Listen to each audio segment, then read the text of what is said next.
the filling for the little pastries. So there we are. That's what's left. I did some earlier. And then I've got the little balls of pastry, which I'm going to roll approximately 14 centimeters in diameter. And then I'm going to stuff them with the filling. So this is a different twist on the Humentaschen. It's a Humentaschen shape, but filled with a savoury filling. And of course, it's a different pastry. So here is the pastry with the filling in it. And now I'm going to shape it. And it's exactly the way a sweet Humentasch would be made. And probably just like the sweet ones, the filling will leak out. So there we are. One Humentasch. I'm just going to make one more.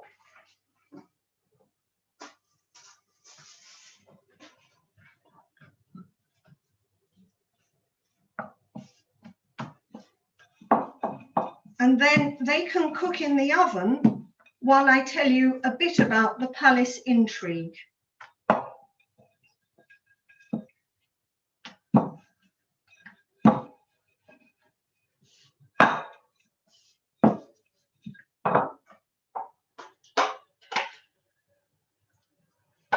Okay, so here we are.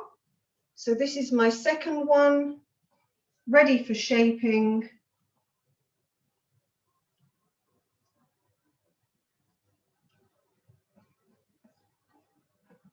Right, okay, there we are. So, and true Blue Peter style, these are the ones I did earlier.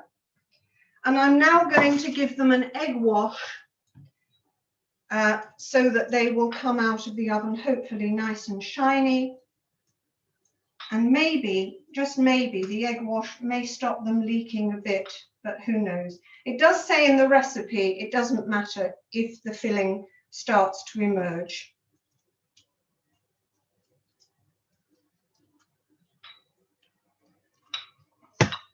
Thank you. So all ready for the oven, 220 minutes. Without you, it would be okay. Yellower. So, let me tell you about the palace intrigue in Shushan. Well, we know a fair bit about it because in the book of Esther, it talks about an intrigue and a plot by two characters that rejoice in the names of Bigtan and Teresh, who were going to murder Ahasuerus.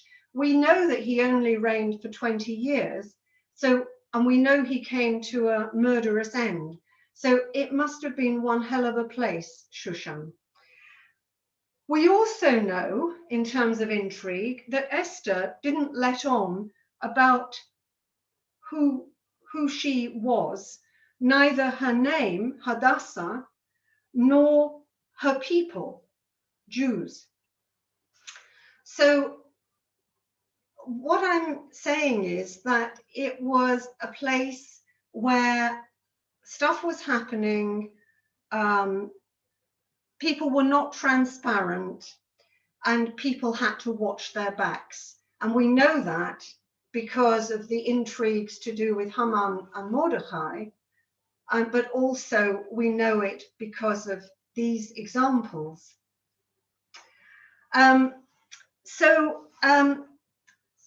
We know also that Esther made what is called a banquet of wine, to which she invited Ahasuerus and Haman. And I want, if you can, Lauren, put up the third slide, I want to show you where this probably took place. Okay, This is the excavated palace of Shushan. And what you can see in number 1 is how you entered the palace through the King's Gate. And there was an extraordinary hall at number 2 called the Apadana. And it was at least 100 meters square. And each one of those little blocks was a column. And I'm not sure whether we have the representation of the columns, but the columns were 20 meters tall, and just the tops of the columns were about 3 times my height. So the bit above the pillar on which the roof sat was about 3 times my height. That's number 2 is where you would normally be taken. But if you were going to go to visit the king, you'd go through number 3, which was the outer courtyard, and that had dining rooms off it, into the central courtyard at 5. And then, and only then, would you get anywhere near the king's residence at 6 and 7. And you'll notice 7 is right next door to 8, which is the harem, which we can assume is where Esther was. I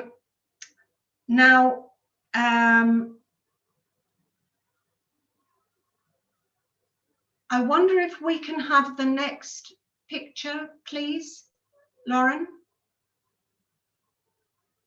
Lovely. Okay, so some clever souls have taken that plan and have turned it into this model. And again, you can follow it. Number 1, the King's Gate. Number 2, the Apadana with its columns. Number 3, the outer courtyard with the dining rooms off. 4, the inner courtyard. And then 6 and 7, the king's residence. 8, the harem. And you've got some idea of the size of this place when you consider that number 2 was about 100 meters square. Can we have the next? Thank you. This is the Apadana. It's a Persian word. And as I said, the tops of the columns were about 3 times my height. The total height was about 20 meters of each of the columns.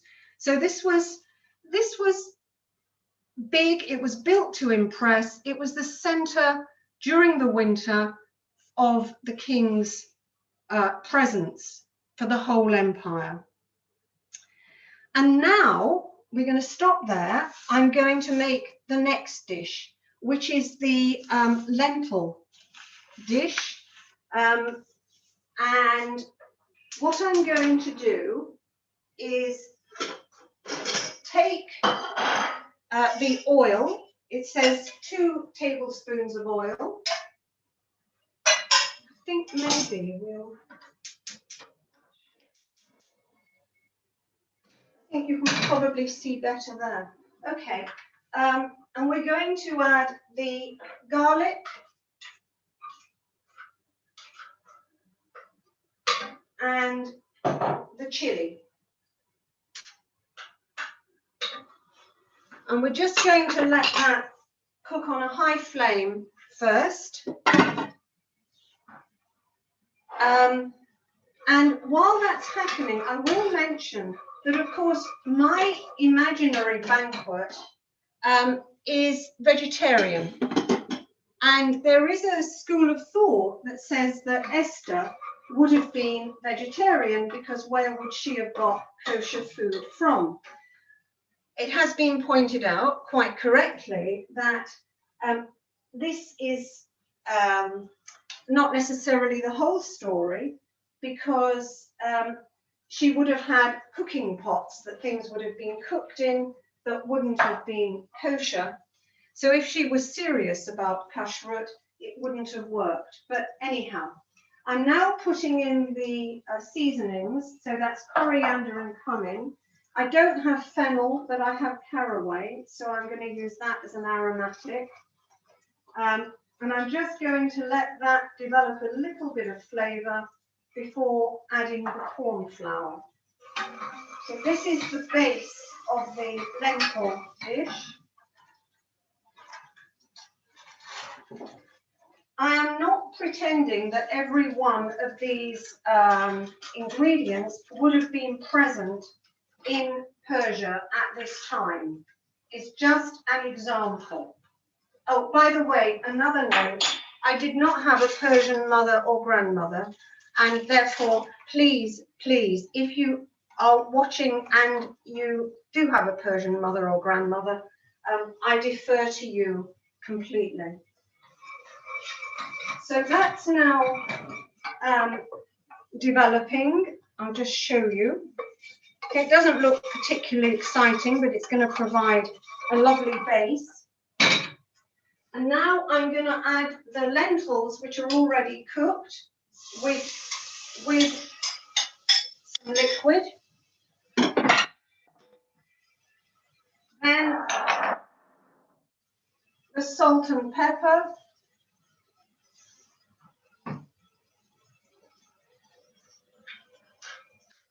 And as it says in the recipe, it starts to resemble a porridge.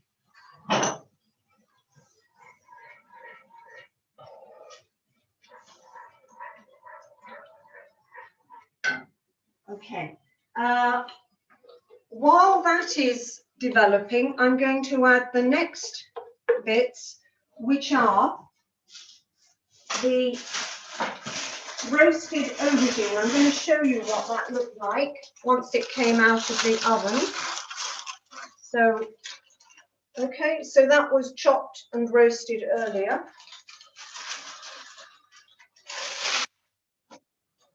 Now, one of the exciting things about this particular recipe book is I've done things that I've never done before, like coating thinly sliced onion in corn flour and frying it, and it comes out like this. It's remarkable. I've never done anything like this before. Anyway, in it goes, half of it.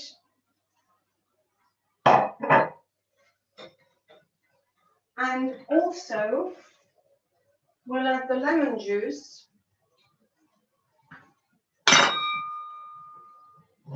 And my version of the pomegranate molasses, which in fact is a litre of apple juice reduced to about 80 mils. So that's all going to cook down. And while that's cooking down, I'm going to tell you about the next bit of the story. Oh, I forgot to put in the tahina.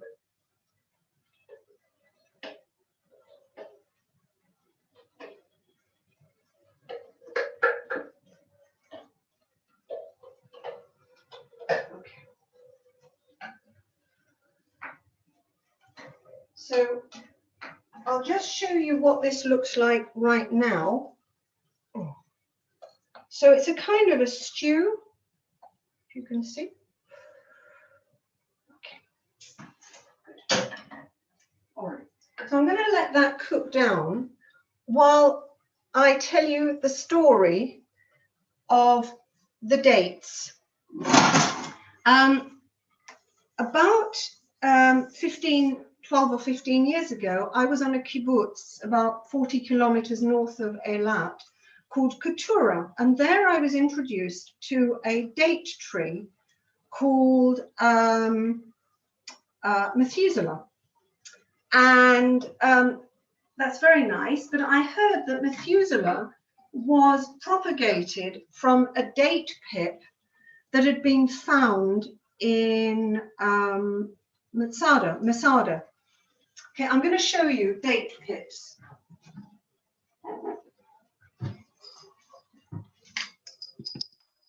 So here are some date pips. They're not terribly prepossessing, not terribly exciting at all, but they have a nice solid outer shell, which means, I presume, that it protects them for a couple of thousand years, which was necessary because Masada, as you know, was destroyed in the 2nd century of this era.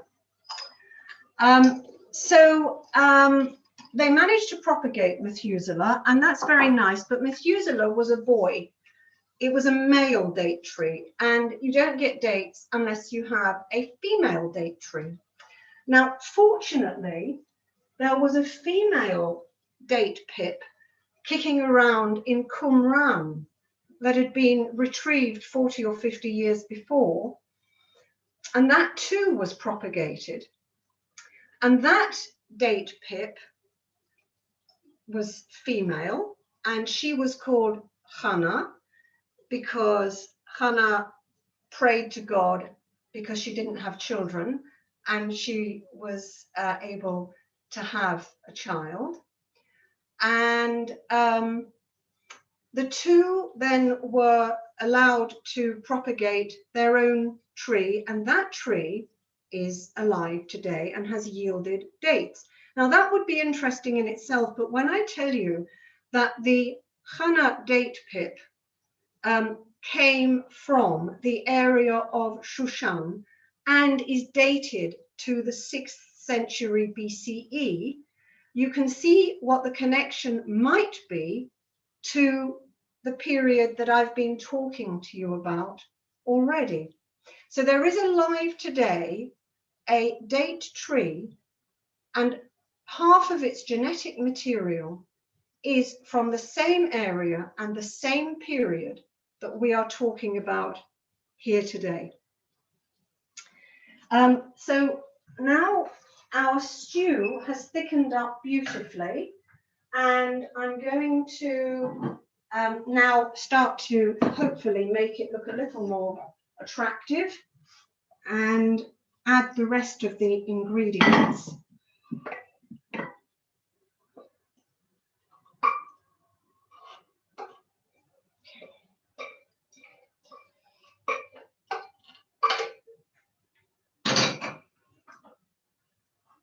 So this is what it looks like, just any old stew, but now we're going to add some more interesting things to perk it up a bit. We've got sliced red chili, which is going over the top. We have the rest of the fried onions.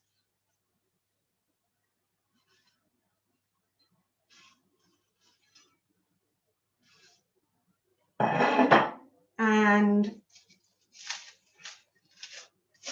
some pomegranate seeds.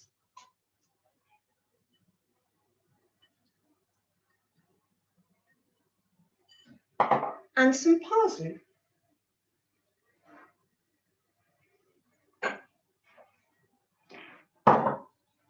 And that is what it looks like in the end.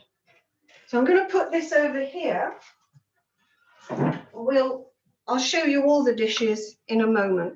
Let's go and see how the spinach stuff is getting on. So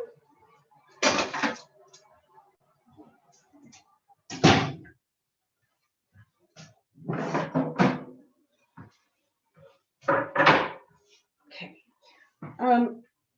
Here is one of the baked spinach homentush type things, and there's lots more. So I'm going to put them on a plate, and then we can make the fruit dish.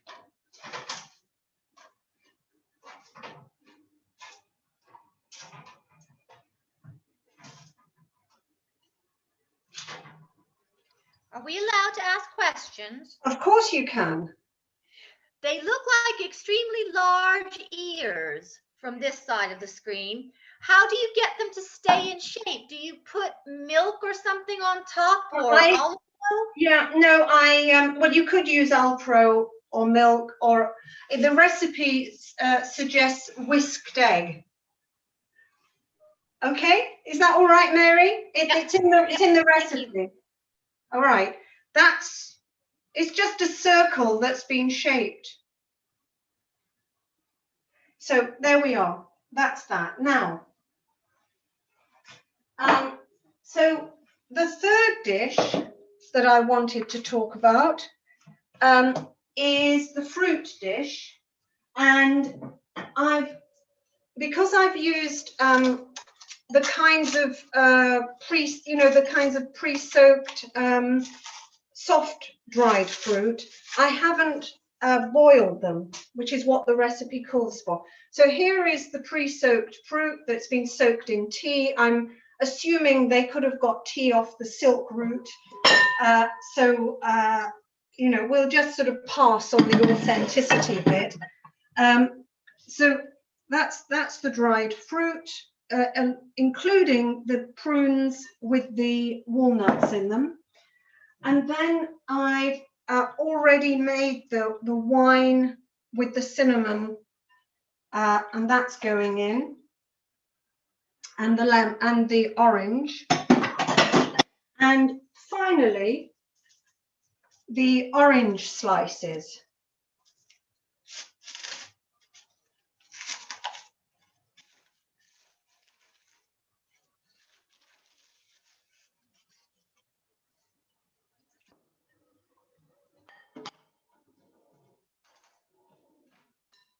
And I will show you what this looks like in just a moment.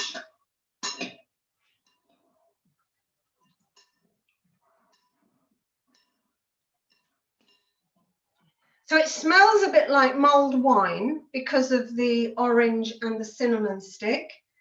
That's all the fruit, all mixed together. Now,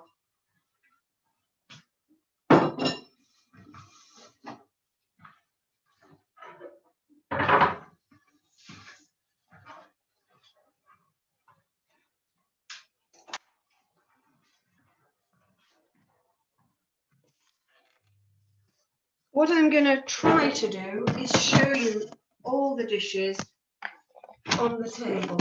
Okay, so you've got the fruit dish, the lentil dish, and the savoury Hammentaschen all together. And that is my feast. That is an example of what Esther could have made for one of her 2 feasts in Shushan Palace. Could I have the next slide, please, Lauren?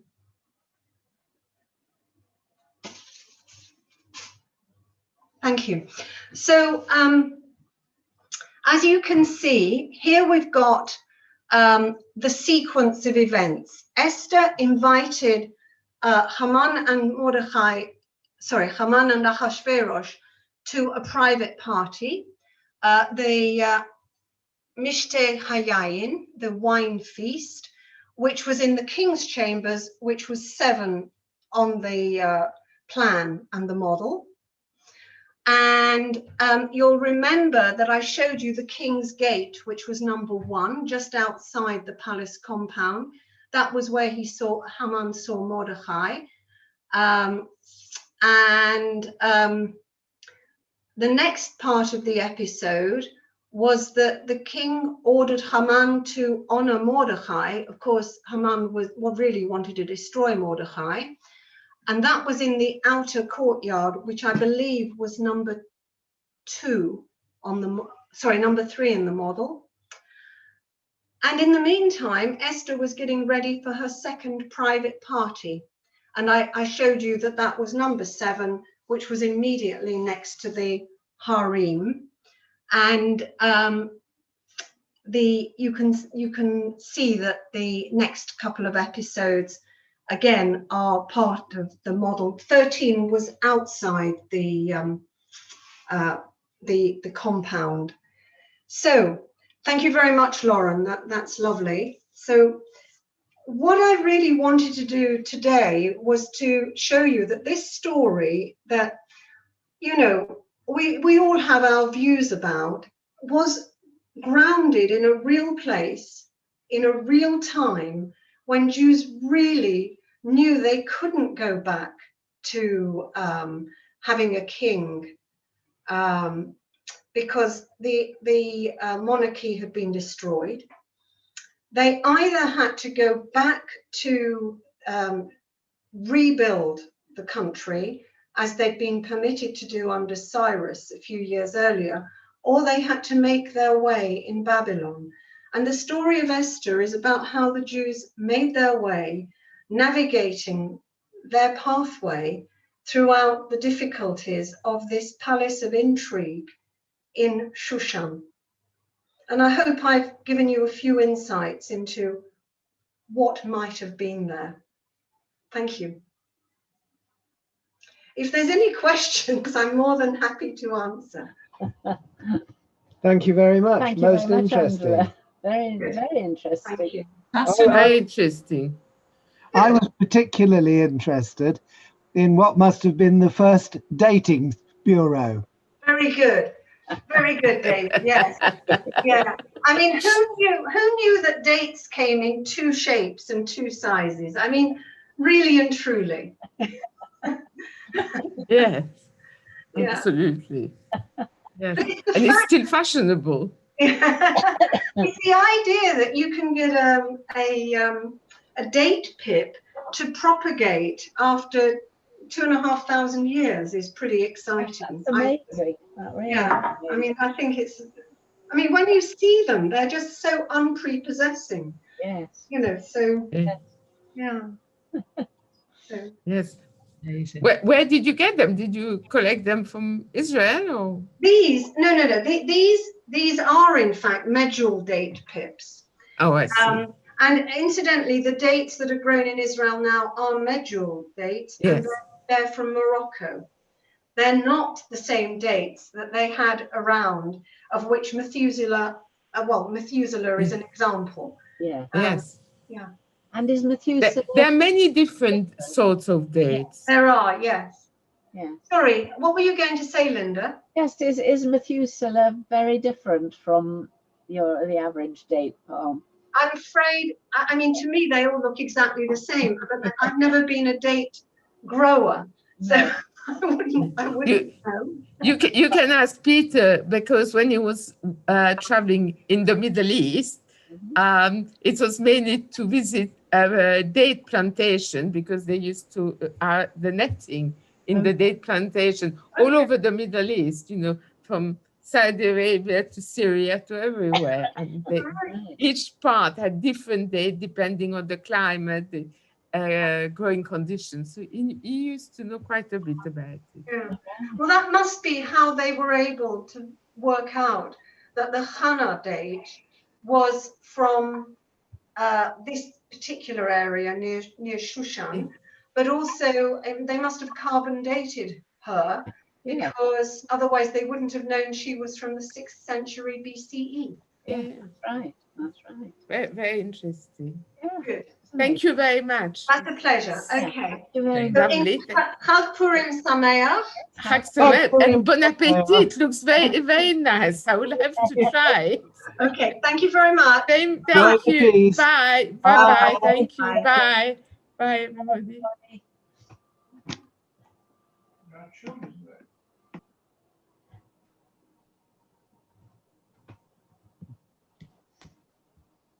I said that was lovely. Thank you. Bye.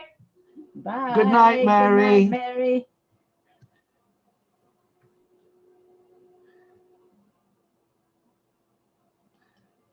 Thank you, Lauren. It's a pleasure.